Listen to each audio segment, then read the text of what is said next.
মিশরের তরমুজের খুব চাষ হতো।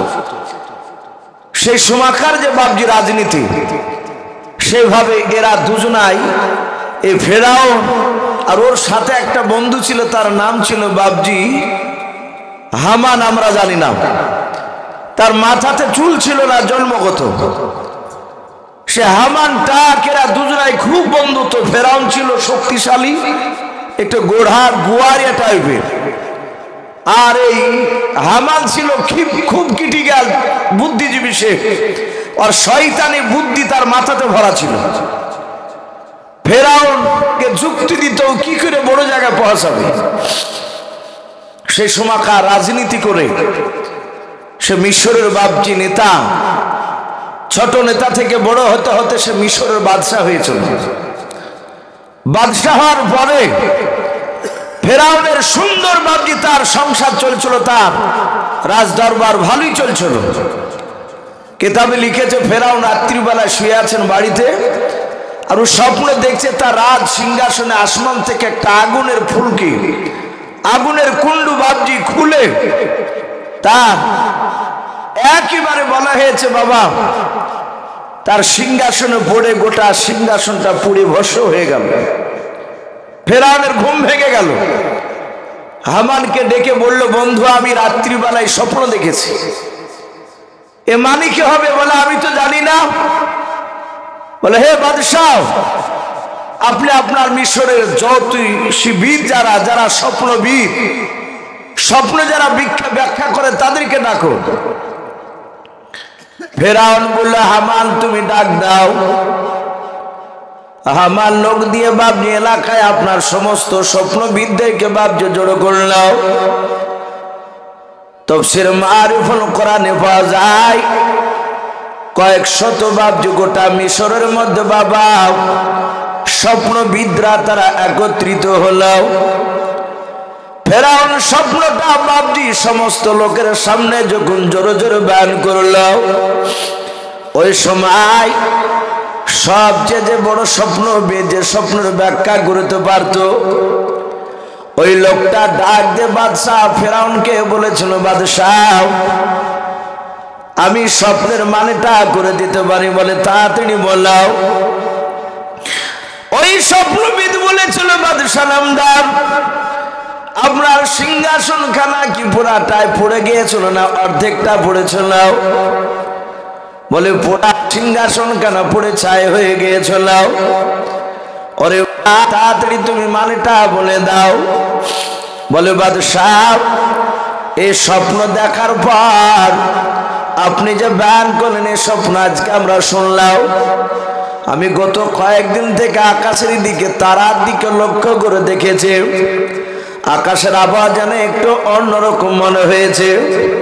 বলে কি মনে হয়েছে? বলে বাদশাহ আপনার স্বপ্নের মানে আকাশের তারার দিকে লক্ষ্য করে দেখেছে, আমার মনে হয় আপনার দেশে আগামীতে একটা সন্তান জন্ম নিতে চলেছে। ওই সন্তানটাই আপনার সিংহাসন খানা জোর করে কেড়ে নেবে। ফেরাউনের চোখ দুটো লাল হয়ে গেল। বলে এত বড় স্পর্ধা, ফেরাউনের কাছ থেকে সিংহাসন ছিনিয়ে নিবে? বলে হ্যাঁ। ফেরাউন বলল, এই স্বপ্নবিদ বলল সে বেটা ছেলে না মেয়ে ছেলে আসবে আমার সিংহাসন কাড়াতে? বলে মেয়ে নয়, বেটা ছেলে আসবে। ফেরাউন বলে তাহলে বললো কোন বংশে জন্ম নিবে এটা বলতে পারবা? বলবে জন্ম নিবে সম্ভবত বানি ইসরাইল বংশে। ফেরাউন বলল, হামান এখন কি করা যায়? স্বপ্নবিদ বলেছে বাচ্চা এখনো জন্ম নেয়নি, আগামীতে নেবে। হামান বলল যে আগামীতে বানি ইসরাইল বংশে যত বেটা ছেলে আছে এদেরকে ছেড়ে দেন, যারা মায়ের পেটে আছে মায়ের পেট থেকে বেরোয়নি জন্ম নেবে, সেসব বাচ্চা যদি বেটা ছেলে হয় তাদেরকে আপনি হত্যা করে ফেলুন, আপনি কতল করে দেন, তাহলে আপনার দুশমন শেষ হয়ে যাবে। ফেরাউন বলল কথা তো খুব যুক্তিসঙ্গত। ফেরাউন বলল, হামান তুমি তো আমার মন্ত্রী, সব প্রচার করে দাও, আর প্রতিটা বানি ইসরায়েলের বিবাহিতা যারা নারী, ওই সব বাড়িতে আমার বংশের লোক, কিপ্তীয় বংশের লোক ছাড়া বানি ইসরায়েলকে বিশ্বাস করা যাবে না। আমার বংশে যত বেটা ছেলে আছে সবাইকে ডেকে এক একটা বাড়িতে প্রতিদিন 3 বেলা করে তার বাড়ির ওই মেয়েটার, যে মেয়েটার পেটে বাচ্চা আছে, তার পেটটা ইনকোয়ারি করে আসবে, চেক করে আসবে সে বাচ্চা জন্ম দিয়েছে কিনা। যদি জন্ম দেয় তাহলে বাড়িতে ঢুকে রাখলে সে বাচ্চা যদি মাটির তলেও যদি থাকে, তাকে তুলে নিয়ে এসে তাকে জিন্দা হত্যা করবা তার মায়ের সামনে। ফেরাউন বাপজি তার বংশের লোককে দায়িত্ব দিয়ে দিল, সবাই যায় বানি ইসরায়েলের বাড়িতে। প্রতিটা বাপজি যে সব ছেলেদের বিয়ে হয়েছে ওই সব বাড়িতে বাপজি আপনার পরীক্ষা করা চলে যায়। ওদের কাজই হয়েছে ওটাই। ফেরাউনের বাপজি কয়েকটা দল বাপজি সেভাবে কাজে নিযুক্ত করে রেখেছিল। কেতাবে লিখেছে তারা 2 বছর বাপজি বাচ্চা হত্যা করলো। এই 2 বছরে বাপজি বেশ কয়েক হাজার বাচ্চাকে বাপজি ফেরাউন তার নেতৃত্বে হত্যা করলো, বানি ইসরায়েলের বেটা ছেলেকে। হামানরা জানতো যে ফেরাউনের বংশের লোকেদের বাপজি যত দায় দায়িত্ব, ভারী কাজ, বাদশার কাজ, এগুলো ফেরাউনের লোকেরা করে না, এ করে ওই বানি ইসরায়েল বংশের লোকেরা। তাই ডাক দিয়ে বলল, হামান ওগো বাদশাহ নামদার, এই যে আপনি পাগলামি শুরু করেছে, আগামীতে আপনার দরবারে আপনার বংশের লোকের আর কাজ করার বেটা ছেলে পাবেন না। বানি ইসরায়েলে বেটা ছেলে নাই, সবই তো মেয়ে ছেলে হচ্ছে। বংশ বিস্তার করতে হলে বেটা ছেলে এইভাবে সব মারা যাবে না। ফেরাউন বলল, কথা তো খারাপ বলিনি, তাহলে এখন উপায় কি? বলে আপনি আগামী কাল থেকে আর বেটা ছেলে মারেন না, বানি ইসরায়েল বংশে যত জন্ম নেবে। হে বাদশাহ নামদার, একদম পাক্কা 2 বছর মালেন, আবার সামনে পাক্কা 2 বছর বাচ্চা ছেড়ে দেন ওদেরকে বংশ বিস্তার করার জন্য, ওদেরকে কাজে পাওয়া যাবে। আল্লাহ রাব্বুল আলামিন বলছেন, ওরে বেঈমান ফেরাউন, আমি আল্লাহ ওয়া হুয়া আলা কুল্লি শাইইন কাদির, আমি সর্বশক্তিমান। যেই সময় বাচ্চা মারা নিষেধ করলি ওই সময়তে আমার নবীকে পাঠাবো না, মুসাকে পাঠাবো না। ওই সময় আমি মুসার বড় ভাই, কোরআন শরীফে তার নাম এসেছে হযরত হারুন আলাইহিস সালাম, এই মুসা নবীর বড় ভাই জন্ম নিলেন।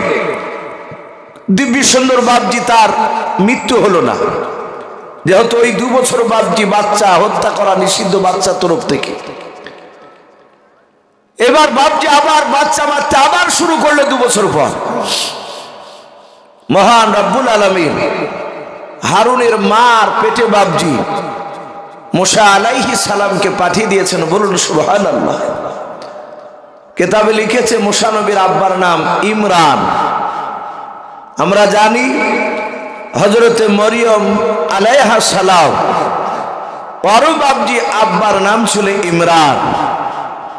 মুসা নবী আলাইহিস সালামের আব্বার নাম, ওনার আব্বার নামও বাপজি ইমরান। এই ইমরানের স্ত্রী পেটে মুসা নবী বাপজি আছে। প্রতিদিন বাপজি 3 বেলা করে পরীক্ষা করে যায়, কিন্তু আল্লাহ রাব্বুল আলামিন এমনই কুদরতে মুসা নবীকে বড় করছিলেন। তার মার পেটটাও তো আমাদের মা বোনদের মতো বাপজি পেট মোটা যেমন দেখতে পায়, 7 মাস 8 মাস 9 মাসের পেটে বাচ্চা হয়ে গেলে দূর থেকে মা বোনদের দিকে তাকালে বোঝা যায় যে আমার ওই মা বোনের পেটে বাচ্চা রয়েছে। কিন্তু মুসা নবীর মার পেটটা ওরকম মোটা ছিল না, কেউ জানতে পারতো না, কিন্তু মুসা নবীর আব্বা আর তার মা জানে। মুসা নবীর মার পেটে মুসা নবী ভরা আছে, বাচ্চা রয়েছে। সকালবেলায় বাপজি পরীক্ষা করে গেল। বেশ কিছুক্ষণ পরই মহান রব্বুল আলামিনের তরফ থেকে আল্লাহর কুদরতে মুসা নবীর মার পেট থেকে মুসা নবী জন্ম নিলেন। কিতাবে লিখেছে আল্লাহর তরফ থেকে বাপজি তাদের মুখ দিয়ে নাম বেরোলো হযরত মুসা। ওনার মা নাম রাখলেন মুসা।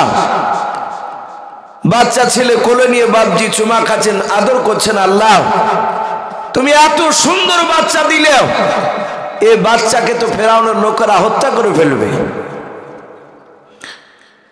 ভাইরা আমার, বাবা জীবনেরা, বেশ কিছুক্ষণ পর মুসা নবীর মা আলাইহিস সালাম, মুসা আলাইহিস সালামের জন্ম দক্ষিণে মা মুসা নবীকে কোলে করে নিয়ে কান্না করেছেন। আর ওই সময় বাপজি ঘরে দরজার আপনার শিকলটাকে আপনার নড়ালো কেউ এসে। মুসা নবীর মা ডাক দিয়ে বলেছিল, গো বাদশাহ, ফেরাউনের লোকেরাও কিছুক্ষণ আগে ফেরাউনের লোকেরা আমার বাড়িটা ইনকোয়ারি করে গিয়েছে। আবার কেন তোমরা এত তাড়াতাড়ি আসলে বলাও? ওই দরজার আড়াল থেকে বাহির থেকে বাবা যে ব্যক্তি শিকল বাপজা আপনার হিলিয়েছিল, নাড়া দিয়েছিল, ওই ব্যক্তি না ফেরাউনের বাপজন মানুষেরা না, উনি একজন মুসাফির হালাতে তিনি দাঁড়িয়েছিলেন। আল্লাহর সম্রাট জিবরিল আলাইহিস সালাম ঘাড়ে বাবা একটা ব্যাগ ঝুলে নিয়েছিল। মুসা নবী বাপজি মা কোলে করে নিয়ে মুসা নবীকে দাঁড়িয়ে আছে, দরজা খোলেন নাই।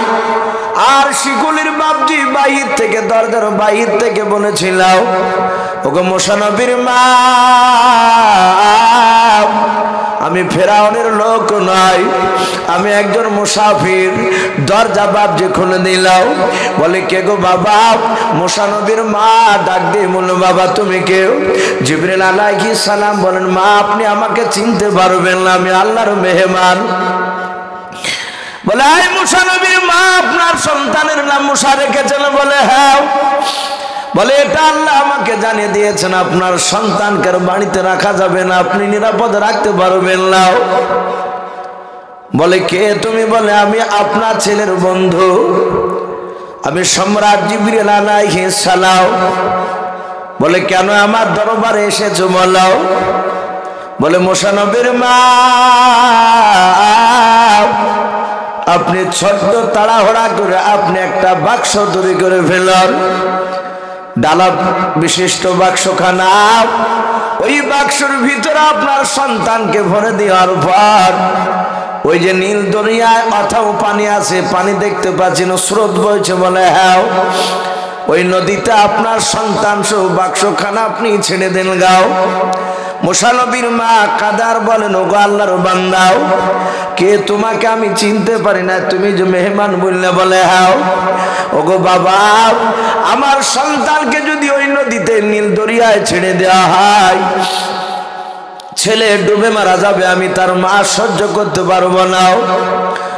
হযরত জিবরিল বলেন, মা চিন্তা করবেন না, আপনার ছেলেকে বাঁচানোর দায়িত্ব আমার আল্লাহ নিয়েছেন, আপনি চিন্তা করবেন না। আমার আল্লাহ নিশ্চয় আপনার সন্তানকে হেফাজত করবেন।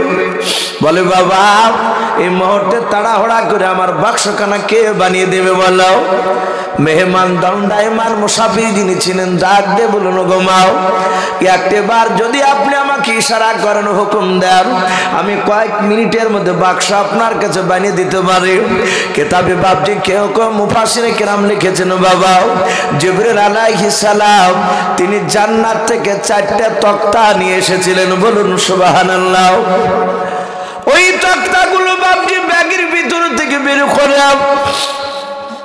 কয়েক মিনিটের মধ্যে বাপজি বাক্সখানা কমপ্লিট করে দিলেন। বলে, মা এই বাক্সর ভিতরে ভরে দিয়ে আপনার সন্তানকে নিন্দনিয়া ছেড়ে দেবেন। বলে তিনি অদৃশ্য হয়ে গেলেন। আল্লাহর নবী মুসা আলাইহিস সালামের মা মুসা নবী পয়গম্বরকে বাবা সাদা কাপড় দিয়ে বাপজি জোড়ে দিলেন। গোটা দেহখানা জোড়ে দিয়েছেন, শুধু মুখখানা বাপজি খালি করে রেখেছেন। মুসা নবীকে ডালা তুলে বাপজি ভরে দিলেন ওই বাক্সের ভেতরে। নিয়ে যাওয়ার পর নদীর ধারে বাপজি আপনার পানিতে যখন ছাড়তে যাবে, মুসা নবীর একটা বড় বোন ছিল, কোরআন শরীফে তাফসীর মারফুল কোরআনে ওই তার বোনটার নাম পাওয়া যায় হযরতে মারিয়াম। ওই মারিয়ামকে ডাক দিয়ে বলেছিল, রে বিটি তোমার 8 বছর বয়স? বলে, হ্যাঁ মা আমার 8 বছর বয়স। কি হয়েছে বলো? বলে বেটে মারিয়াম, তোমার ভাই ছোট ভাই মশাকে নীল দরিয়াতে আমি বাক্সের ভেতর ভরেছি, এখনই পানিতে ছেড়ে দিব। ওরে বিটি, জানি না বাক্স কত দূর যাওয়ার পর পানিতে ডুবে যাবে না ভেসে যাবে। ওরে আমার মা, তুমি একটু নদীর ওপর দিয়ে এমন ভাবে আর চোখে চোখে তুমি তাকাবাও, এমন ভাবে যাবা ফেরাউনের কোন লোক যেন জানতে না পারে তুমি বাক্সর দিকে ফলো করতে করতে যাচ্ছ। বলে মা, আমার ছোট ভাইয়ের জন্য আমি অনেক কিছু করতে রাজি আছি, তুমি চিন্তা করো না। এলাকায় বাপজি দেখতে পাওয়া যায়, ভাইদের চেয়ে বাপজি বোনেরা ভাইদেরকে খুব বেশি ভালোবাসে। আর সেই বোন বাপজি বড় হওয়ার পরে বাপ মা মরে গেলে বাপজি সেই বোন দুশ্মন হয়ে যায়। বাপের জমি অংশ মোতাবিক বাপজি দিতে খুব কষ্ট হয় ভাই, অথচ ওই ভাইকে বাপজি বড় বোনেরা কত কষ্ট করে মানুষ করে। হযরত মরিয়ম কাঁদছেন, বলে মা, আমি ভাইয়ের জন্য আমি অনেক অভিনয় করতে পারবো, আমি ওই দূর দিয়ে যাব আর লক্ষ্য করে যাব, কেউ বুঝতে পারবে না। 8 বছর বয়স, মুসা নবীর বনে নীল দরিয়াতে ছেড়ে দিলেন, স্রোতে ভাসতে ভাসতে চলে যাচ্ছে, অনেক দূর চলে গেল, বাক্স ডুবলো না। হযরত মরিয়ম বলেছিল, মা, আমি সন্ধ্যা পর্যন্ত দেখবো বাক্স কোথায় যায়। সকালবেলায় বাপজি ছেড়ে দিয়েছে, দুপুর পর্যন্ত বাক্স ভাসতে ভাসতে গিয়ে কোন কোন মুফাসসিরিনে কেরাম লিখেছেন একটু দুপুর গড়েছিল, সূর্যের তাপটা বাপজি একটু হালকা হয়েছিল। ওই সময় দেখছে মরিয়ম মুসা নবীর বোন, ফেরাউনের বাপজি 70 খানা বাড়ি ছিল, তার মধ্যে থেকে একটা ঘর এই নীল দরিয়ার ধারে ছিল। মাঝে মাঝে তার বিশ্ব সুন্দরী, সেই সময় তার অর্ধাঙ্গিনী বিবি হযরতে আসিয়া বলে নাম ছিল, তিনি আল্লাহ ওয়ালি ছিলেন। সেই সময় মুসা নবীর আগেকার যে নবী ছিলেন সেই নবীর উপর ঈমান এনেছিলেন। এই আসিয়া তার স্বামীর কার্যকলাপকে সে পছন্দ করত না, কিন্তু উপায় নাই, যেহেতু তার স্বামী, যেগুলো মানার মতো সেগুলো মানত, আর যেগুলো মানার মতো না সেগুলো ডাইরেক্ট অস্বীকার করত, ভয় করত না। ফেরাউন তার চেহারা দেখে বাপজি অনেক সময় কিছু বলতো না প্রথমে, তাই মাঝে মাঝে বাপজি ওই নীল দরিয়ার ওই বাড়িতে মাঝে মাঝে বিলাসিতা করার জন্য, প্রেম বিনিময় করার জন্য বাপজি তারা স্বামী স্ত্রী দুজনায় যেত, যেহেতু তার বাচ্চা হয়নি। হযরতে আসিয়া বসে আছেন, ফেরাউনও বসে আছে। ফেরাউন বেশ উঁচা চড়া, একটু বেশ উপযুক্ত, একদম ভালো মোটা সে মানুষ ছিল। হযরতে আসিয়া হঠাৎ করে নদীর দিকে তাকে দেখলে বাক্সখানা বাপজি মাঝখানে দাঁড়িয়ে গিয়ে ওই ঘরের কিনারায় এসে লেগে গেল। মরিয়ম একটু দূরে চলে গিয়ে আর চোখে চোখে তাকাচ্ছেন, বলে মাওলা, এ আমার ভাইকে এই শয়তান বাদশার কবল থেকে বাঁচানোর জন্যই তো আমার মা আমার ভাইকে নদীতে ছেড়ে দিয়েছে। আবার এই বাক্স ভাসতে ভাসতে গিয়ে ভাইয়ের বাক্সখানা ফেরাউনের ঘরের কিনারায় গিয়ে লেগে গেল। আসিয়া বলেছিল, প্রাণের স্বামী, ওই দেখেন এত সুন্দর একটা বাক্সখানা দেখতে পাওয়া যায়, দেখুন আমাদের ঘরের একেবারে কিনারায় লেগে গিয়েছে। ফেরাউন ডাক দিয়ে বলেছিল, বিবি আসিয়া, ও বাক্স জানি না নোংরা থাকতে পারে, এর চেয়ে দামি বাক্স তোমাকে বানিয়ে দেব। আসিয়া বলেছিল, প্রাণের স্বামী শুনে নাও, আমার মনে হয় এত সুন্দর বাক্স পৃথিবীতে প্রথম দেখলাম। ফেরাউন ডাক দিয়ে বলেছিল, বিবি তুমি ওই বাক্সটার কথা ভুলে যাও। ডাক দিয়ে বলে, আমি বাক্সর কথা বলতে পারি নাই, একটু দয়া করে বাক্সটা একটু উঠে নিয়ে এসে দেখো বাক্সর ভেতরে কি ভরা আছে। ওপরে এত সুন্দর, না জানি ভেতরে কি ভরা আছে। ফেরাউন ধরতে যায়, আল্লাহর কুদরাতে বাপজি ফেরাউনের স্পর্শ প্রথমে হলো না বাক্সর উপরে, মাঝ নদীতে মনে হচ্ছে তলা দিয়ে দড়ি দিয়ে কেউ যেন টেনে নিয়ে চলে যাচ্ছে।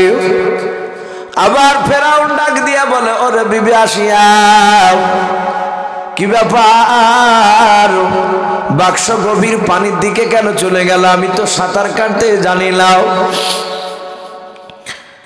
এখানে কোনো প্রজা না, যে প্রজাটাকে হুকুম করব, কারণ আমরা এখানে প্রেম বিনিময় করতে এসে যেখানে কাউকে আসতে দেই নাই। আসিয়া বলে, স্বামী গো, ওই দেখেন আবার বাক্সটা ভাসতে ভাসতে আবার ওই কিনারায় আসছে, আবার ধরতে যায়, আবার চলে যায়, আবার চলে আসে, আবার ধরতে যায়, চলে যায়। এইভাবে বাবা ৬-৭ বার ধরতে গিয়ে ফেরাউন ধরতে পারলো না। আসিয়া বলে, স্বামী গো, আপনি যাবেন না দেখে আমি ধরতে পারি কেনাও। আসিয়া মনে মনে বাপজি তিনি বিসমিল্লাহর আমল করতেন, বলুন সুবহানাল্লাহ। ফেরাউন জানতো না মুসা নবী পয়গম্বর আলাইহিস সালাম ভরা আছেন। আসিয়া মনে মনে বিসমিল্লাহ বলে ডান হাতটা বেড়ালেন, বাক্স গেল না। আল্লাহর কুদরাতে বাপজি মনে হচ্ছে বাক্সটা কেউ যেন তলা দিয়ে হাত দিয়ে যেন কেউ যেন তুলে দিল। ফেরাউন ডালা চেষ্টা করে তুলতে পারে নাই। আসিয়া জাহাতে আবার বিসমিল্লাহ বলে বাপজি হাত দিলেন, জানানাটা নাই, বাক্সর বাপজি আপনার ডালাটা খুলে গেল। খুলে যাওয়ার পর সঙ্গে সঙ্গে বাবা মুসা নবীর আপনার দুধ মাও, ওই যে আপনার পালিত মাও, এ আসিয়া যাহাতে বাপজি আপনার নজর করলেন। মুসা নবী পয়গম্বর তিনি ঠোঁট লড়ে একটু মৃদু মৃদু হাসলেন, আর ওই হাসিতে হযরত আসিয়া মুগ্ধ হয়ে গিয়েছেন, বলুন সুবহানাল্লাহ। ডাক দিয়ে বলেন, এ বিবি আসিয়া, একই দেখতে পাচ্ছ কেন? বলে, খুবই সুন্দর একটা ফুটফুটে বাচ্চা ছেলে, দেখে কত সুন্দর ভাবে আমার দিকে তাকে হাসলো। ফেরাউন বলে, দেখো তিনি বেটা ছেলে না মেয়ে ছেলে? বলে, বেটা ছেলে।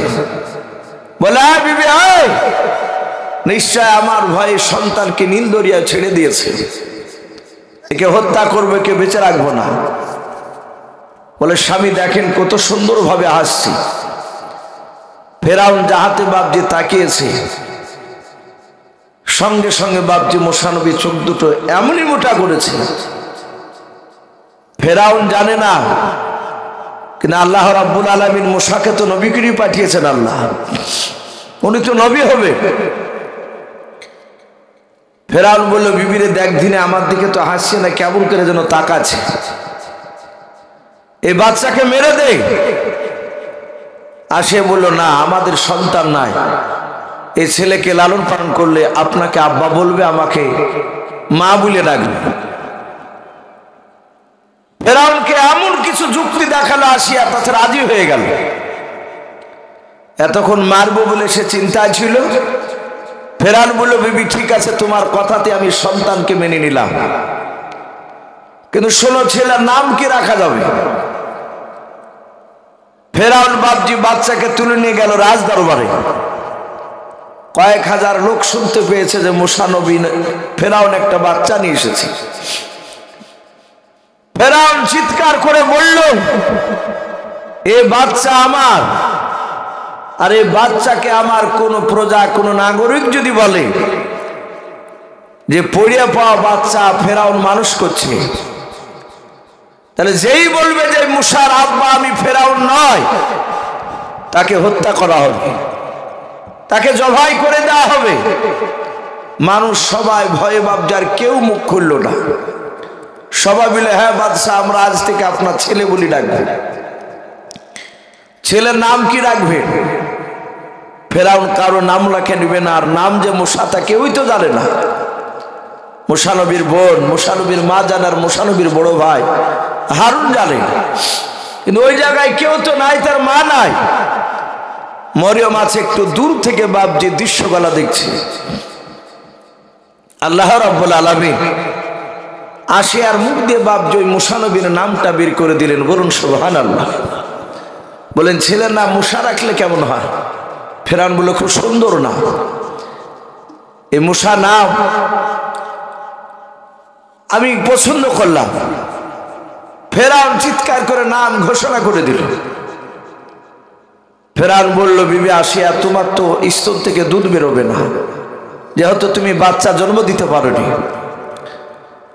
বলে দাইমা তাড়াতাড়ি আমার নিয়ে এসো, আমার সন্তানকে বাঁচানো লাগবে, অনেকক্ষণ ধরে দুধ খাইনি। কখন যে বাচ্চাকে নদীতে ছেড়েছে তাও জানি না। প্রথমে একটা দাইমা আসিল। মুসা নবী বাপ যে কান্না করেছে, শুধু মনে মনে চিন্তা করেছে মা কেন আসে নাই। ওই দাইমা কোলে নিয়ে বাপজি মুসা নবীকে অনেক বাপজি শত চেষ্টা করে দেখলো, তার স্তনে মুখ লেগে দুধ পান করাতে পারলো না। আর একটা দাইমা আসলো, সেও পারলো না। এইভাবে বাবা 1 লাখ 2 লাখ প্রায় মোটামুটি 370টার উপরে দাইমাও, তারা সময় বাপজি ফেলোয়ার হয়ে গেল। কারো স্তনে মুখ লাগিয়ে দুধ পান করে না, মুখটাই নিয়ে যায় নাও। দাইমারা মুসা নবীকে কোলে নেয়। মুসা নবী একবার তাকে আর তাকাই নাও। উনি চিনতে পারেনি আমার মা নয়। আর বাপ যে দুধ খাওয়াতে কেউ পারল না। ফেরাউনের বাপ যে কপালটা ঘেমে গিয়েছে, সন্তানের চিন্তায় সন্তানকে দুধ না খাওয়াতে বলে সন্তানকে বাঁচানো সম্ভব হবে না। সূর্য ওই দিকে বাপজি পশ্চিম দিকে অস্তমিত হতে চলেছে। ডুবো ডুবো অবস্থায় লালি দেখা দিয়েছে রে বাবা। সাথে হযরত মরিয়ম বলে বাপজি মেয়েটা আপনার আজানের ভান করে এসে বলেছিল, ওগো বাদশাহ, আমি কয়েক ঘন্টা থেকে দাঁড়িয়ে দাঁড়িয়ে দেখলাম অনেকগুলো দাইমা নিয়ে আসলেন, কারো স্তনে মুখ লাগিয়ে দুধ পান করে না আপনার ছেলেও।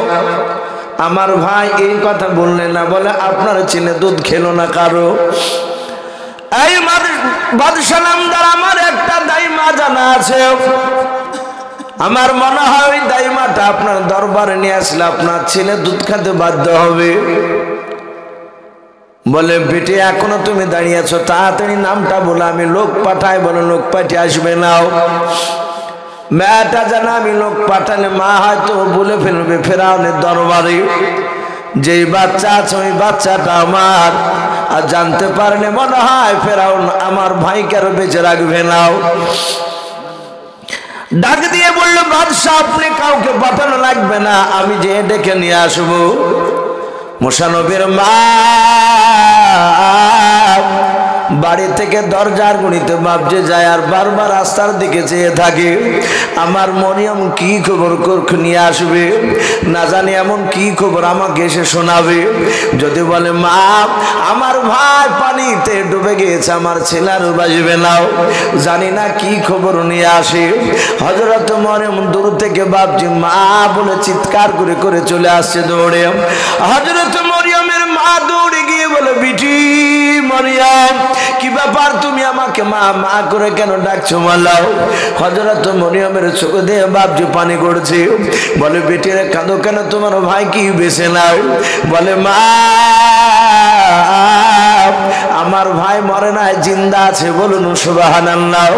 ডাকে দিয়ে বলে বিটি রে কোথায় আছে আমার সন্তান, একটু খুলে বলো কি অবস্থা আছে। মনে বলে মা আমার ভাই ফেরাউনের রাজ দরবারে দাঁড়িয়ে বসে আছে, যাতে ফেরাউনের নাম করেছে। বলে মারে ওই ফেরাউনের ভয়ে তো আমি নন্দনী আমার বেটাকে ভাসিয়ে দিয়েছি। বলে মা আমি দূর থেকে দেখলাম ভাইয়ের কিছু দৃশ্য খানাও, ভাইয়ের বাক্স কেন ফেরাউন ধরতে পারে না। ওই বাদশার স্ত্রী আসিয়া বলে নাও ওই মেয়েটা তুলে নিয়ে গিয়েছিল। ওগো মা মিশরের একটা নয় দুইটা নয় 370টা দাইমার কারণ স্তন মুখ লাগে দুধ পান করে না। কয়, ওগো মা আমি তোমাকে দাইমা বলেছি গো মা, শোনে না তুমি জানো ছেলের পরিচয় দেবা নাও মা, আমি তার সন্তানের কথা বলবা নাও। ওগো মা তোমাকে দাইমা সেজে অভিনয় সেজে যাওয়া লাগবে, বলো তুমি যেতে রাজি আছো কিনা? বলে হ্যাঁ মা যেতে রাজি আছি। হযরত বাপজি আপনার মুসা নবীর মা দৌড়ে চলে যায়। সূর্য বাপজি পশ্চিম দিকে একেবারে ডুবে গেল। ওই সময় মুসা নবীর মা বাপজি আপনার পৌঁছে গেল। পৌঁছে যাওয়ার পর জাহাতে বাদশাকে ডাক দিয়ে বলেছে, বাদশা নামদার আমি সেই মহিলা দাইমা, এই মেয়েটা যে আমার বিষয়ে আপনার কাছে যে আলোচনা করেছি, ওকে বাদশাহ কই আপনার সন্তানকে নিয়ে আসুন, আমার মনে হয় আমি কোলে নিলে আপনার ছেলে আমার দুধ পান করবে। যাতে মুসা নবীর মার গলার বাপ জাহাজটা পেয়েছেন রে বাবা। কেতাবে লিখেছে মুসা নবী বাপজি ছিলেন আসিয়ার কোলে ঘরের ভিতরে, যাহাতে বাপজি মুসা নবীর মার গলার আওয়াজটা বাইরে থেকে কানে গিয়েছে, আর মুসা নবী পয়গম্বর সাথে কান্না বন্ধ করে দিয়েছেন। বলুন সুবহানাল্লাহ। আসিয়া আর কিছু জানতে দিল না বিষয়টা। যাহাতে বাপজি মুসা নবীর মার কোলে দিয়েছেন, মুসা নবী অমনি তার মা স্তনের দিকে নিয়ে গেছেন আর মুখ লাগিয়ে দুধ খেতে শুরু করেছে। বাচ্চা চুপে গেল, কান্নার করে না। মুসা নবীর মা বলেন, বাদশাহ আমার আর এখানে থাকা যাবে না। বলে কেন? বলে আমার বাড়ি একাই, আমাকে যেতে হবে। আর দেখেন এই মেয়েটা আমি মানুষ করি, একাই বাড়িতে থাকতে পারবে না। আমার বাড়িতে কয়েকটা ছাগল গরু আছে, ওদেরকে খাওয়াতে হবে। ডাক দিয়ে বলল, এই তুমি যদি এখন চলে যাও তাহলে সারা রাত ছেলে কাঁদলে ছেলেকে কে খেতে দিবে? বলে আমি তা বলতে পারবো না, না আপনার বাড়িতে তোমার থাকা যাবে না। ডাক দিয়ে বললো, অসুবিধা নাই, যতদিন তোমার স্তনে মুখ লেগে দুধ পান করবে আমার সন্তান, আমার ছেলের খাতিরে সম্মানে তোমার বাড়ির সবাই ছাগল গরু যা আছে সব আমার রাজ দরবারে খাবার খাবে। বলুন সুবহানাল্লাহ। ফেরাউন মুঠি টের পেল না যে তার দুশমন বাপ যে তার বাড়িতে দামি দামি রাজকীয় খাবার খাচ্ছে। শুধু একাই নয়, তার বাপ মা ভাই বোন তার বাড়ির ছাগলগুলো বাপজি সিধে খাবার খাচ্ছে বাদশা, আর তাদেরকে পরিশ্রম করতে হয় না। বাদশাহ নামদার মুসা নবীকে বাপজি তার স্ত্রী ফেরাউনে 4-5 দিন পর কে বলেছেন 3 দিন কের দিন। মুসা নবীর মাকে একটু আড়ালে ডেকে নিয়ে যে বলছেন, এই ঠিক করে বলো এই বাচ্চা তোমার নয়? বলে না।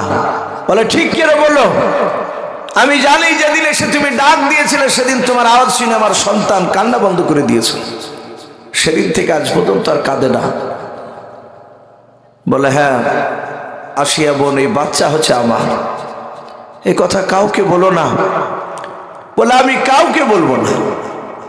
তোমার ছেলে যেদিন বাক্সখানা আমার স্বামী ধরতে পারলো না, আমি তুলে নিয়ে আসলাম, তাকালাম মুচকে মুচকে হাসছি, সেদিনই বুঝতে পেরেছি এই সন্তান আমার স্বামীকে ধ্বংস করবে।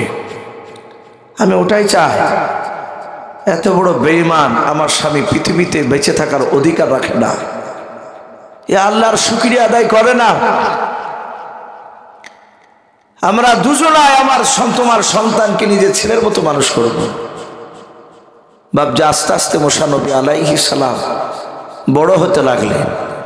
একটু হামাগুড়ি দিয়েছে, হামাগুড়ি দিতে শিখেছে। ফেরাউনের বড্ড মনের তামান্না, মনের আশা, গোটা মিশরের মধ্যে বাপজি সে খোদা দাবি করবে, আল্লাহ হবে। ফেরাউন হামানকে ডাক দিয়ে বলল, হামান আমার এটা বড় মনের তামান্না, আমি খোদা দাবি করতে চাই, বলো এটা করলে কেমন হয়? ডাক দিয়ে বলল, বাদশাহ একটা পাগলামির সীমা আছে, আমি নাহি তোমাকে বাদশাহ খোদা বলে মানব। ফেরাউন হামান জানে যে ফেরাউনের বাইরে গেলে বিপদ আছে, তা ওকে খুশি করার লেগে বাপজি 3 কো 4 বিলে বসে থাকতো খামা। ফেরাউন যদি বলতো 3 কে 4, তুমিও বলতো যে 4। ডাক দিয়ে বললো আমি নাহি আপনাকে মানবো, কিন্তু লোকে তো মানবে না। আপনি রাজ দরবারে আপনি জিজ্ঞাসা করুন, প্রজাদের অনুমতি নেন, তারা আপনাকে খোদা বলে মানে কিনা। বাদশাহ বলল কথা তো খারাপ বলনি, চলো আজই রাজ দরবারে গিয়ে আমি প্রচার করব। ফেরাউন বলে এই মিশরের লোকেরা, আমি তোমাদের বাদশাহ। বলে হ্যাঁ আপনি আমাদের বড় বাদশাহ। বলে আমার অসুবিধা, বলো তোমাদের কারো অসুবিধা হয় আমাকে বাদশাহ বলে মানতে বলে না। ও জানে যে বলে যে আমি মানি না তাকে হত্যা করবে। সঙ্গে সঙ্গে বললো আমি তোমাদের কাছে খোদা দাবি করতে চাই, আল্লাহ দাবি করতে চাই, বলো তোমরা আমাকে মানবা কিনা। হাজার হাজার প্রজার মধ্যে থেকে বাবা কিছু বাপ যে হক বাদে আপনার মানুষেরা ছিল, তারা ডাক দিয়ে বলেছিল বাদশাহ নামদার, সবাই খোদা বলে মানতে পারে কিন্তু আমরা কিছু মানুষ আপনাকে খোদা বলে মানব না। বলে কেন মানবা না? বলে মানার আগে একটা কাজ দেখাতে হবে, একটা শর্ত আছে। মানে কি শর্ত বলাও? বলে এই বাদশাহ ওই দেখেন সামনে একটা বড় সাগর। বলে হ্যাঁ ওটা নীল দরিয়ার পানি নাই রে বাবা, ওটা নীল দরিয়া ছাড়া আর একটা ছোট নদী ছিল। বলে ওই সাগরের পানি শুনে নাও, আমরা যদি তোমাকে বলি বাদশাহ পানিটা তুমি শুকিয়ে দাও, আর ওই সময় তুমি নদীতে হুকুম করবা, নদীর পানি যদি শুকে যায়, আবার কিছুক্ষণ পর আমরা বলবো বাদশাহ ওই নদীতে পানিতে তুমি ভরপুর করে দাও, পানি নিয়ে এসে দাও। তুমি আবার হুকুম করে যদি তুমি শুকনো নদীতে যদি পানি নিয়ে এসে দিতে পারো, তাহলে জানবো তুমি আমাদের খোদা। আগামীকাল যদি তুমি এটা দেখাতে পারো, তাহলে পরশুদিন তোমাকে আমরা খোদা বলে মেনে নেব। ফেরাউন দেখলে এটা যদি না করতে পারি তাহলে তো মানবে নাও। ডাক দিয়ে বলল আমি রাজি আছি, আগামীকালকে এই নদীর পানিটা শুকিয়ে দিয়ে আবার ভরে দেখে নেব। কিন্তু যারা দেখতে চাইছো যদি আমি নদীতে পানি যদি ভরিয়ে দিই, শুকিয়ে যদি দিই, তাহলে তাদেরকে আমি হত্যা করব, জবাই করে দেব। লোকেরা বাপ যে আমার ভয়ে থরথর করে কাঁপতে লাগলে তুমি মেরে দিবে আমাদেরকে। বলে এই লোকেরা আজকে চলে যায়, আগামীকালকে আমি বৈকাল বেলাই না জোহরের সময় দুপুর বেলা আমি পানিটা শুকিয়ে দেখাবো। আমি তোমাদের কাছে সবাইকে নিয়ে যাব। সবাই মিলে বাপ যে আপনার রাজ দরবারে আছে, যাওয়ার আগে বলল বাদশাহ নামদার ও প্রজারা শুনে নাও, আজকে সন্ধ্যা লেগে গেল, সূর্য ডুবে যাওয়ার পর সকালবেলা সূর্য উদিত হওয়া পর্যন্ত, সূর্য ওঠা পর্যন্ত এই সারা রাতের মধ্যে আমার মিশরের মধ্যে কোনো মানুষ বাড়ি থেকে বেরোবা না। ঘর থেকে যদি রাত্রিবেলায় যারা বেরোবে তাদেরকে হত্যা করা হয়ে যাবে। হামান প্রচার করে দিল, সবাই ভয়ে বাপ যে বাড়িতে ঢুকে গেল, কেউ বেরোতে পারবে না। বাদশাহ নামদার রাত্রি 8টার দিকে বাপ যে আপনার বেশ অন্ধকার ঘুটঘুটে রাত্রি হয়েছে, ওই সময় বাদশাহ ফেরাউন ডাক দে বলে হামান রে তোমাকে বাড়িতে থাকতে হবে, বাইরে বেরোতে পারবে না। হামান বললাম বেরোবো না। হামানকে ফেরাউন বাড়িতে নিয়ে গিয়ে ঘরে ভরে দিয়ে বাহির থেকে তালা মেরে দিলাম। ফেরাউন বলল সকালবেলা এসে তোমার ঘরের তালা আমি খুলে দেব। সবাই বাপ যে আপনার বাড়িতে থেকে গেল, কেউ বেরোয় নাও। গভীর রাত্রিবেলায় রে বাবা ফেরাউন বেরিয়ে দেখছে ডান দিকে বাম দিকে কিছুটা তাকাতাকি করে দেখলো একটা মানুষও বাপ যে আনাগোনা শুনতে পাওয়া যায় নাও। ফেরাউন বুঝতে পেরেছে আর একটা লোক বেরোয়নি, সবাই ভয়ে বাড়িতে আছে। বেঈমান ফেরাউন ওই রাত্রিবেলায় গভীর রাত্রিবেলায় নীল দরিয়ার দিকে বাবজে চলে গেল। ফেরাউন দিনের বেলা একটা গর্ত গুহা থেকে এসেছিল নীল দরিয়ায়। ওই নীল দরিয়ার গুহার ভিতরে গিয়ে বাবা ফেরাউন একাই বাবজে সিজদায় পড়ে আল্লাহর কাছে কেঁদেছিল। বলুন সুবহানাল্লাহ। ফেরাউন কাদার বলে, আল্লাহ ও মাওলা, আমি জানি তুমি ওয়া আলা কুল্লি শাইইন কাদির, তুমি সর্বশক্তিমান। ওগো মাওলা, তোমার ইশারা ছাড়া গাছের পাতা পর্যন্ত নড়ে না। ও আল্লাহ, এটা আমার মনের তামান্না, মনের বাসনাও। ওগো মাওলা, আমি দুনিয়ার বুকে খোদা দামি করতে চাই, তাই তুমি আমাকে এই আগামী কালকে পর্যন্ত সন্ধ্যা পর্যন্ত আমাকে দুটো তুমি আমাকে শক্তি দিয়ে দাও। একবার যাতে বলবো পানিটা শুকিয়ে দাও, আর তুমি আল্লাহ চট করে নদীর পানিটা শুকিয়ে দেবাও। আবার যাতে বলবো আল্লাহ পানি নিয়ে এসে ভরপুর করে দাও, আবার তুমি পানি নিয়ে এসে ভরপুর করে দেবাও। ওগো মাওলা, এই দুটো কথা যদি তুমি আমাকে শক্তি দাও, তাহলে আমি খোদা হতে পারবো, না হলে খোদা বলে কেউ মানবে না। মালিক রে, খোদা দাবি করা এটা অন্যায়, এটা ভালো জানি। তুমি দুনিয়ার বুকে যা শাস্তি দিবা তা নয়, তুমি কবরে গিয়ে যা শাস্তি দিবা তা আমি মাথা পেতে মেনে নেব, আমি কিছু বলবো না।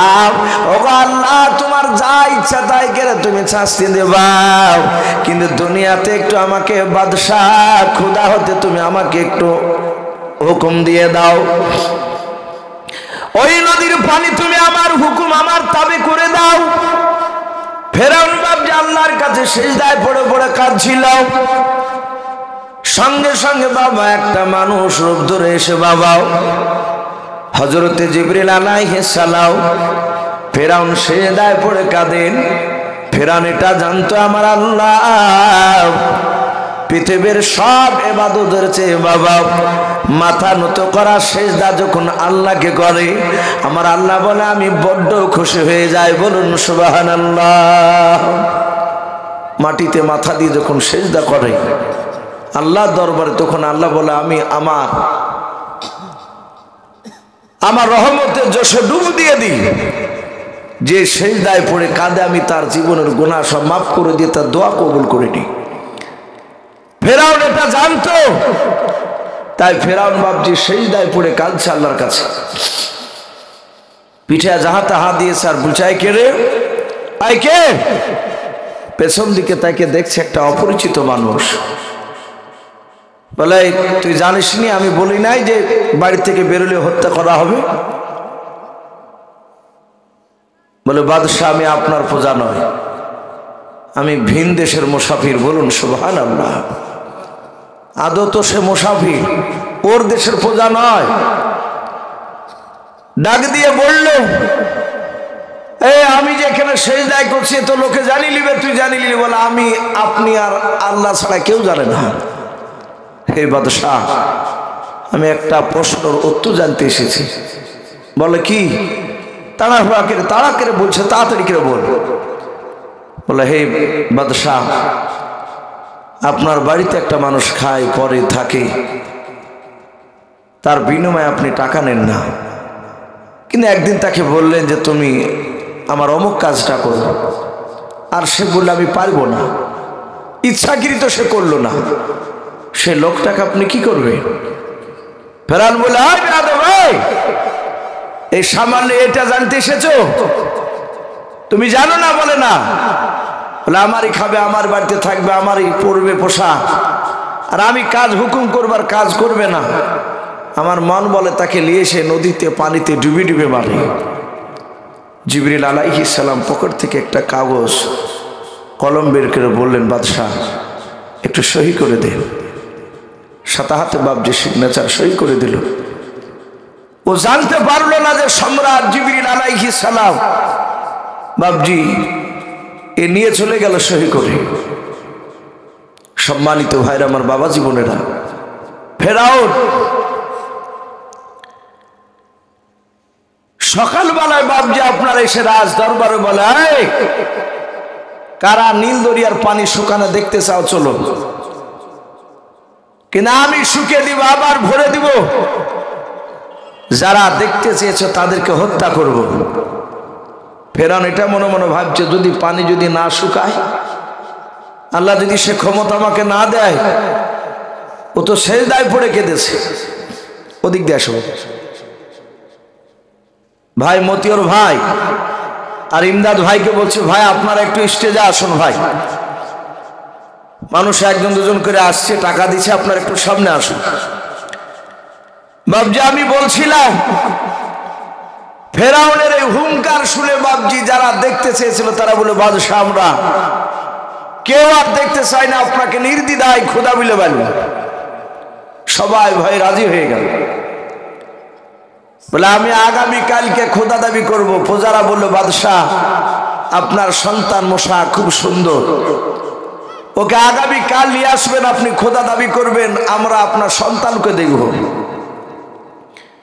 ফেরাউন মাঝে মাঝে বলতো, আমি ঠিক নিয়ে যাব রাজদরবারে। বাড়িতে এসে বলল, বিবি আগামীকাল সকালবেলায় বের করে দিবা, আমার সন্তানকে সুন্দর করে সাজিয়ে দিবা, আমি সকালবেলায় যাব, আগামীকাল খোদা দাবি করব। বলে তাই? বলে হ্যাঁ। মূসা আলাইহিস সালাম বাবজি হামাগুড়ি দিতে শিখেছে। সুন্দর করে মূসা নবী আলাইহিস সালামকে তার মা আসিয়া সাজিয়ে দিয়েছে। ফেরাউন কোলে করে নিয়ে মূসাকে নিয়ে বাবজি চলে গেল। রাজ দরবারে হাজার হাজার কয়েক লক্ষ বাবজি মানুষ, সবাই খোদা দাবি করবে। ফেরাউন কিভাবে সেটা দেখবে, প্রজারা খোদা বলে মানবে। মূসা আলাইহিস সালামকে পাশে বাবজি বসে রেখেছে। ফেরাউন শুধু বলেছে, আনা রব্বুকুমুল আলা। এই কথাটা কোরআন পাক আল্লাহ লিখে দিয়েছেন ফেরাউনের, যাহাতে বলেছে আনা রব্বুকুমুল আলা, সব আল্লাহর চেয়ে আমি বড় আল্লাহ। ফেরাউন যে আল্লাহকে মানত না বাবজি তা নয়, আল্লাহ আছে এটা জানতো, তাই বলেছিল আনা রব্বুকুমুল আলা, সব খোদার চেয়ে আমি বড় খোদা, সব আল্লাহর চেয়ে আমি বড় আল্লাহ। যাহাতে বাবজি ওই কথাটা আপনারা বলেছে, হাজার হাজার বাবজি আপনার লোকেদের মধ্যে থেকে বাবা মূসা আলাইহিস সালাম তার পাশে বসা ছিল। কিতাবে পাওয়া যায় ফেরাউনের মুখে বাবজি নাভি পর্যন্ত আপনার দাড়ি ছিল। ওই ফেরাউন দাড়িগুলোকে বাবজি মুক্তা দিয়ে বাবজি আপনার জোড়ে রাখতো, দামি দামি মুক্তা দিয়ে জোড়ে রাখতো, এত যত্ন করতো। যাহাতে বাবজি আপনার খোদা দাবি করেছে, সঙ্গে সঙ্গে বাবা মূসা নবী পয়গম্বর আলাইহিস সালাম আর সহ্য করতে পারলেন না। ঠাস করে ফেরাউনের বাবা বাম দিককার গালে একটা এমন জোরে থাপ্পড় মেরেছে, চর বসে দিয়েছে। মুফাসসিরিন কেরাম বলেন, ফেরাউন বাবজি রাজদরবারে কয়েকবার বাবজি আপনার ঘুরেছিল। বলুন আস্তাগফিরুল্লাহ। দেখবেন বাবজি মানুষের চুন হাগা হয় মুরগির, অনেক সময় এক একটা মুরগি বেঁচে যায়, ঠোর হারা হয়ে যায়। আমাদের দিকে বলে ঠোর হারা আর জ্ঞান থাকে না, পপকেরে ঘুরে, খাবার খেতে দিলে এক ঠোকা মেরে 4-5 বার ঘুরে। ফেরাউন এভাবে কয়েকবার ঘোরার পর বললে সর্বনাশ, বলে এই জল্লাদের একে জবাই কর। লোকে সবাই অবাক যে খোদা দাবি করলো আর ওয়ারি ছিল, ওকে চোর বলল। আবার জল্লাদেরকে ফেরাউন সাথে হাতে বলছে কে জবাই করে দে। অমনি দুটো ছেলে দৌড়ে গিয়ে বললো, হে বাদশাহ, স্ত্রী আসিয়া, হে রানীমা, আপনার সন্তান মূসাকে মনে হয় এতক্ষণ হত্যা করে ফেললো। বলে কেন? বলে আপনার স্বামীকে চড় মেরেছে কারণ। ফেরাউন মাথাকে এইভাবে বাবজি ধরে আছে। আপনারা জানেন যে নমরুদ বিলে বাবজি একটা বাদশা ছিল, গোটা পৃথিবীতে সেও আল্লাহ দাবি করেছিল। হযরত ইব্রাহিম নবী আলাইহিস সালামের জামানায় একটা ন্যাংরা মশা বাবজি তার নাকের ভিতর দিকে মাথার মগজে বাসা বেঁধেছিল, ওকে কামড়াতো। সেই সময় মিশরে নমরুদ যে দেশের বাদশা ছিল, সব বাবজি তার কবিরাজ ডাক্তার সব বাবজি ওষুধ ফেল, সারে না। লাস্টে তার একটা বাবজি প্রজা বলল, বাদশাহ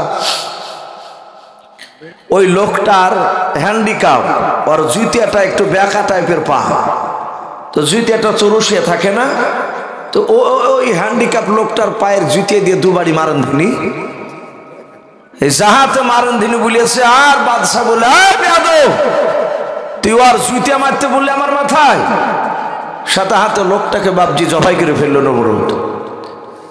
কিন্তু এই যন্ত্রণা বাবজি কমে না। লাস্টে তখন বলল কিছু লোক, বাদশাহ সব দাওয়াই তো দিয়ে দেখলেন, সব ওষুধ দিয়ে কোনো কাজ হচ্ছে না, তো ওই লোকটা তো বারবার কেউ বলেছিল আর ন্যাংরা পায়ে জুতিয়ে দিয়ে মারতে, তোকে তো জবাই করে ফেলেছে, তো একটু দেখেন না কমে কিনা। বাদশাহ দেখলো, তাই তো মানুষ বিপদে যখন পড়ে, বা আগে দেখেন মানুষের শিউলি হতো, এখনো হয়। তো ওই কিছু লোক, জানি না আপনাদেরকে সব প্রথা ছিল কিনা, একটা লোক বলতো যে শিউলি ভালো হলে, যে সাদা সাদা বলে না যে শিউলি গালা, শিউলি বলেন তো নাকি, তো উনি বলতো যে লম্পর তো এমনি করে হাত ধরতে হবে, কিংবা লম্পর ওই যে হারিকেলে সব কালি থাকতো কাছে, ওই কালিকে নিয়ে মুখে মাখে ঘুরে বেড়াইতে হবে, তবেই কমবে। তো মানুষ বাবজি ভাবতে মনে হয় ভালো হবে, অনেক ভালো ভালো ছেলে মেয়ে বাবজি কালি মাখে ঘুরিয়ে বেড়াইতো, কিন্তু কমতো না। তো মানুষ বিপদে পড়লে যা বলবে তাই শুনবেও। তো লাস্টে ফেরাও নমরুদ দেখলে তার উপায় নাই, বলে জুতি দিয়ে মার ধিনি, এই যাহাতে বাবজি মারিয়েছে একবারই, তো যন্ত্রণা একটু হালকা কমেছে, আবার মারিয়েছে আর একটু কমেছে, এভাবে মারতে মারতে মারতে মারতে মারতে মারতে যখন বাবজি একবারে 101 বারই মারিয়েছে আর যন্ত্রণা কমে গেছে, বলুন আলহামদুলিল্লাহ। এই যে বাবজি আপনার এই নমরুদকে মারতে লাগলো চুইতের বাড়ি, 101 বাড়ি, এটি হলো বাবজি তার ওষুধ। কিন্তু সব সময় কামড়ায় তখন না মশা, ঠিক একবারে যাহাতে মজমাতে বক্তব্য দিতেও লোক জমে যেত, আর কুটুস করে ওকে তার ঢুকতে হয়তো না, ঢুকাই তো আছে ভিতরে, মগজে কামড়ি দিত, কার অমনি বাবজি পাশে জুতিয়ে দাঁড়িয়ে থাকতো লোক, যে কখন উঠবে ঠিক নাই, আবার 101 বাড়ি মারত, তখন থামতো। লাস্টে মারতে মারতে মারতে বাবজি সেদিন এমন জোরে বেশি বাড়িয়েছে, ফটাম করে বাবজি মাথা চাঁদি ফাটিয়ে দেখছে ফুরুত করে ন্যাংরা মশা উড়ে চলে গেল। নমরুদের নয়, ফেরাউনের এমনই বাবজি মাথায় যন্ত্রণা, আসি এসে বাচ্চাকে কেড়ে নিয়েছে। মুসা নবীর মাও চলে এসে কাঁদছে, ডাক দিয়ে বলল, হে বাদশাহ নামদার, এ আমার সন্তান অবুঝ বাচ্চা ছেলে মহব্বত করে মারিয়েছে তোমাকে। বলে বিবি, মহব্বতের মান নয়, আল্লাহ নবী বলেছে এক একটা নবীর শরীরে আল্লাহ রাব্বুল আলামিন দুনিয়ার 4000 যুবকের শক্তি দান করেছেন, বলুন সুবহানাল্লাহ। এক একটা নবীর দেহতে 2 হাতে দুনিয়ার 4000 যুবক। আমার মনে হয় 4000 যুবক যদি বাবজি একত্রিত হয়ে এই একাতলা বাড়িকে যদি বাবজি সেরকম ক্যাপাসিটি করে যদি বাইন্দিয়া ঘাড়ে তুলে দে, তো টাইনি তুলে ফেলবে। তাহলে এত শক্তি মহান রব্বুল আলামিন নবীদের দিয়েছেন। মুসা নবীর মা বলে, বিবিরে আমার মনে হয়েছে গোটা পৃথিবী আমি অন্ধকার দেখছি, ঝাপসা হচ্ছে চোখে। লাস্টে তাকে পরীক্ষায় ভালো হয়েছে। বাবজি আপনারা সকলেই জানেন এটা মাদ্রাসা জালসা।